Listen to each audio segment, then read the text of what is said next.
divers qui passionne les Français, celui de Jonathan Daval, jugé la semaine dernière pour avoir tué son épouse Alexia en la droguant, l'étranglant et en mettant le feu à son corps. Nous défendrons un jeune garçon qui, dans une crise de couple, a effectivement occasionné la mort de son épouse. Un drame terrible, d'autant que durant des mois, Jonathan Daval s'était fait passer aux yeux de tous pour une victime collatérale de ce meurtre, prétendant ne rien savoir.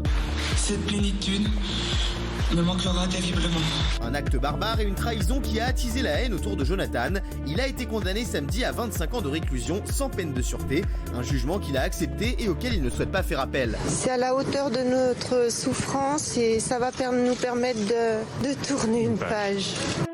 Si certains trouvent que cette peine est insuffisante, d'autres essayent au contraire de trouver des mobiles, voire des circonstances atteignantes à ce crime. C'est le cas de l'avocat Pierre Farge, qui sur CNews expliquait l'acte de Jonathan par une souffrance due à une supposée homosexualité refoulée. D'autres prennent même directement la défense de Jonathan Daval, en expliquant qu'il aurait tué Alexia à la suite de disputes et d'une importante pression psychologique qu'elle faisait peser sur lui. Des défenseurs qui n'hésitent pas à comparer cette affaire à celle de Jacqueline Sauvage, qui avait tué son mari par 3 coups de fusil dans le dos, mais qui avait reçu la grâce présidentielle de la part de François Hollande. Alors, comprenez-vous que l'on puisse prendre la défense de Jonathan Daval?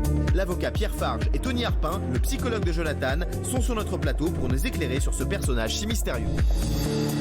Alors ça, c'est vrai que c'est dingue de le dire, mais c'est vrai que ça passionne tout le monde. J'ai vu encore Jean-Marc Morandini, on va faire une spéciale tout à l'heure, dans un instant, sur Énergie 12. D'ailleurs, vous y serez. Moi aussi, je vais la regarder, ça c'est sûr et certain. Et j'ai vu, voilà, tout le monde en parle de cette affaire qui passionne les gens, l'affaire Daval. Pierre Farge, merci d'être avec nous. Vous êtes avocat pénaliste, fondateur du cabinet Farge Associés, donc c'est vous plus des associés. Vous avez fait beaucoup parler ce week-end en évoquant certains traits de la personnalité de Jonathan Daval.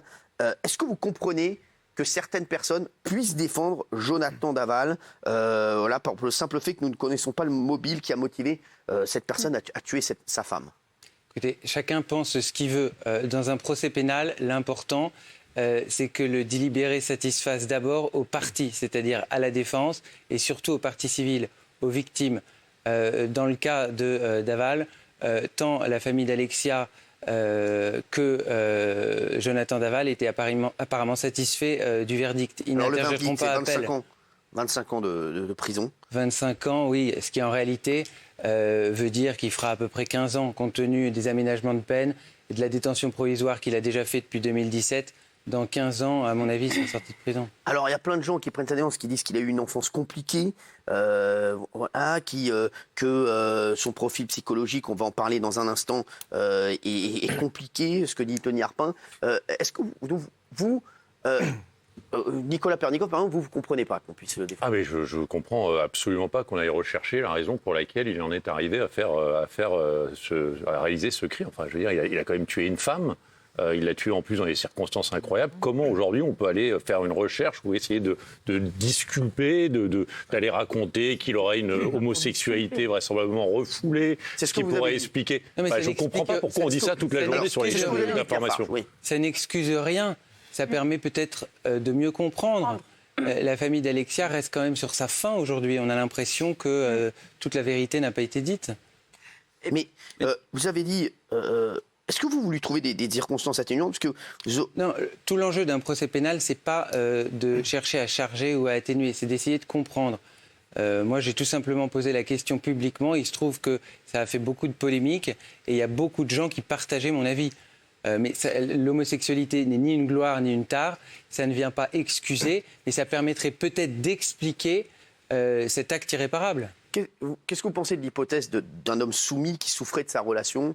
Ça, c'est ce qui a été plaidé pendant tout le jugement. Il y a un procès qui a eu lieu, une instruction qui a duré 2 ans et demi. Je ne suis pas là pour rentrer dans la tête de Jonathan Daval. Et vous, pour vous, les 25 ans de réclusion criminelle, vous êtes d'accord avec cette décision? Là encore, c'est difficile de porter le discrédit dès que la justice a tranché. C'est une institution, il y a eu 2 ans et demi d'instruction. Les faits ont eu lieu il y a 3 ans. Je me contenterai de reprendre ce qui a été dit tant par la partie civile qui a accepté cette peine, qui l'a trouvée juste, que Daval qui l'a acceptée, et tous deux n'interjetteront pas appel. Et je pense que c'est juste, les réquisitions du procureur étaient la perpétuité. À mon avis, ça aurait été complètement exagéré d'obéir à la pression médiatique et de le condamner à la perpétuité, parce que la perpétuité, c'est les violeurs d'enfants, c'est les terroristes, ça n'est pas un meurtre. J'ai une question à vous poser que beaucoup de gens se posent. Si il avait avoué tout de suite voilà, le meurtre d'Alexia. Voilà, sans jouer toute cette comédie auprès de ses parents, sur les conférences de presse. Est-ce qu'il aurait une peine moindre? Ou est-ce qu'il aurait eu la même peine? Je pense qu'un accusé devant la cour d'assises est tenu à une vérité subjective, c'est-à-dire qu'il essaie de se défendre comme il peut, parce que son comportement était humain. Il a réalisé qu'il avait commis l'irréparable, il a cherché à se défendre comme tout un chacun. Peut-être que quelqu'un d'autre aurait immédiatement avoué, lui pas, mais je ne pense pas qu'on en ait tenu compte dans les débats. Parce que c'est vrai qu'on va revoir une scène, c'est quand, à l'enterrement, on va voir la comédie jouée par Jonathan Daval et on aura avec nous Tony Arpin, qui a été le psychologue qui avait été choisi pour expertiser Jonathan Daval. Merci en tout cas d'avoir été avec nous, Pierre Farge, ce que je vous laisse, vous allez tout de suite sur Énergie 12 voir Jean-Marc Morandini. Regardez cet extrait. Merci. Avant de passer à la cérémonie à l'église, on était au funérarium et il était vautré littéralement sur le cercueil d'Alexia, en train de pleurer. Alors, je me suis retenu de ne pas aller l'attraper par le col pour le redresser, parce que j'étais très mal à l'aise vis-à-vis de ce qu'il faisait. Alors, avant d'avoir par Skype, et là c'est vraiment, on a plein de questions à lui poser, Tony Arpin, qui a été le psychologue qui a été choisi pour expertiser Jonathan Daval, c'est vraiment très fort de l'avoir ce soir.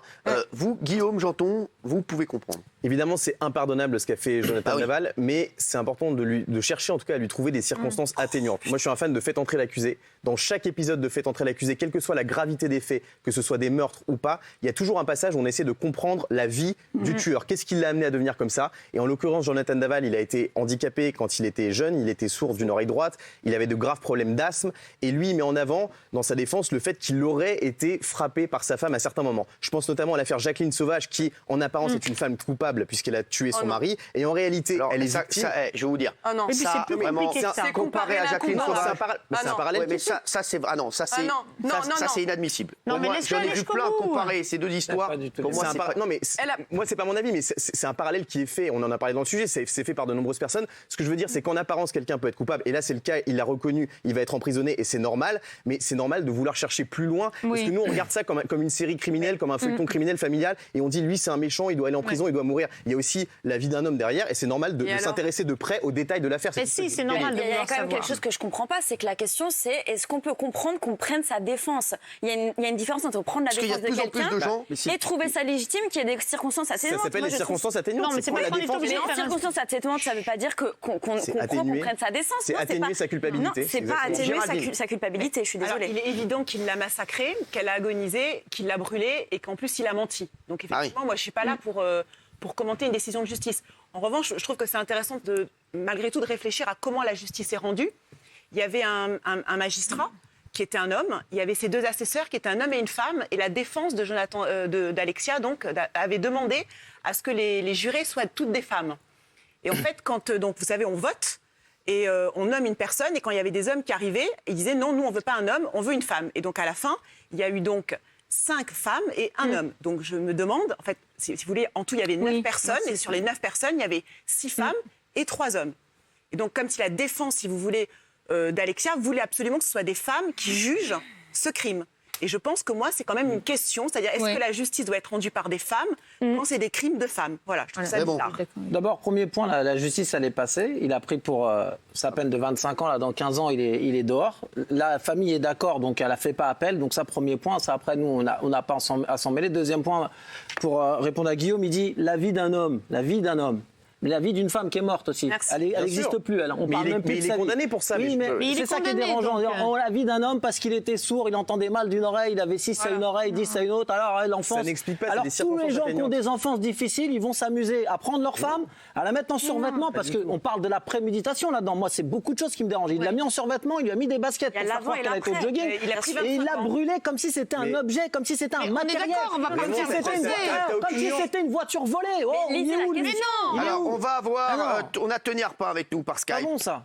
C'est lui qui a expertisé Jonathan Daval au point de vue psychologique. Merci, monsieur Arpin, d'être avec nous. Merci beaucoup d'être avec nous ce soir. Alors, vous êtes entretenu longuement avec Jonathan Daval. Est-ce que vous pouvez nous décrire son profil psychologique à Jonathan Daval? C'est une personnalité qu'on peut dire pour le moins complexe. Complexe pour 2 raisons essentielles. La première, c'est parce que effectivement, on voit devant soi un homme, et en fait, dans sa tête, c'est un petit enfant. C'est ça. La deuxième chose également, c'est qu'on a affaire à une personnalité qu'on appelle en faux self, c'est-à-dire qui a 2 volets, un volet qui est le volet que l'on peut voir, que l'on peut percevoir, et cette personne-là, eh bien, elle n'existe qu'à travers le regard des autres. C'est-à-dire que Jonathan Daval, ce qu'il a cherché en permanence pratiquement, c'est l'amour d'autrui, et pour ça, il a dit ce qu'il pensait qu'il fallait faire et ce qu'il fallait dire. C'est la personnalité, j'allais dire, qu'on peut voir, que tout le monde a vu, que j'ai rencontré également. Et puis, il y a une autre personnalité qui est beaucoup plus profonde, beaucoup plus, secrète, qui va se révéler peut-être un peu plus déterminée et voire un peu plus agressive. Ces 2 personnalités, d'ailleurs, ne vont pas se rencontrer ou de façon extrêmement marginale. La plupart du temps, elles coexistent, elles cohabitent, mais il n'y a pas d'interférence entre l'une et l'autre. Alors, vous parlez de quelqu'un de soumis, Jonathan Daval. Est-ce que vous pouvez nous en dire plus là-dessus? C'est la physionomie qu'il va montrer. C'est quelqu'un qui est soumis, qui a toujours été soumis, il est décrit comme ça dans sa famille, dans son enfance. C'est quelqu'un qui ne sait pas s'opposer, qui ne sait pas dire non. Il le dit lui-même, il explique d'ailleurs entre autres toute cette comédie qu'il a pu instaurer autour du meurtre par le fait qu'il n'arrivait pas à s'assumer et qu'il n'arrivait pas à dire les choses parce qu'il était un lâche. Et ça, il l'a exprimé plusieurs fois. Donc, voilà, soumis, oui, mais d'un autre côté, dans la manipulation et dans le charme, c'est-à-dire qu'il arrivait à ses fins, plus ou moins, en manipulant et en charmant son entourage. C'est-à-dire qu'en étant le fils parfait, le gendre idéal, le mari idéal, eh bien, il arrivait comme ça à exister à travers les autres et à avoir une représentation de lui-même qu'il pouvait, en quelque sorte, regarder dans un miroir. Lorsque vous avez fait l'expertise de Jonathan Daval, est-ce qu'il vous a parlé de la soirée où il a commis l'irréparable sur sa femme? Alors bien sûr qu'il en a parlé même assez longuement, en donnant certaines précisions, mais il a changé, vous allez vous en rendre compte, à plusieurs fois de version. Moi, la version qu'il m'a donnée à l'époque, c'était une crise. À un moment donné, il nous expliquait que sa femme faisait des crises régulièrement et qu'il devait la maîtriser.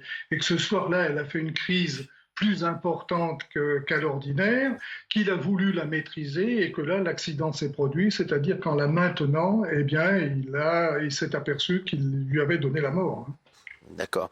Alors, 25 ans de réclusion criminelle donc pour Jonathan Daval, vous attendiez à cette issue? Vous savez, moi, je ne m'attends à rien, puis je ne voudrais pas commenter une décision judiciaire. C'est la vérité judiciaire. Personne, d'ailleurs, ne l'a contesté, apparemment. Moi, je n'ai pas d'opinion par rapport à cela. Eh bien, en tout cas, merci Tony Arpin d'avoir été avec nous ce soir. C'était extrêmement intéressant. Merci d'avoir été avec nous, monsieur Arpin. Merci beaucoup. Merci. Merci. On pourrait l'écouter des heures, ce monsieur. Vraiment exceptionnel. Oui, Bernard. Il y aura de toute façon une remise de peine. Ça, il sortira en 2033, a priori. Il fera que 12 ans. Et alors, on dit de lui qu'il est bourré de tocs. Ça, il est envahi par les tocs.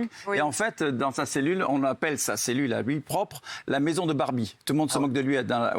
Parce que c'est tellement bien rangé, tellement nickel, tellement propre qu'on appelle la maison de Barbie. On se moque un peu de lui. Voilà. C'est un taré. Mais c'est trop. Tu peux pas dire à la question. On va voir ce que pensent les téléspectateurs. Mais tu peux pas résumer comme ça. À 82%.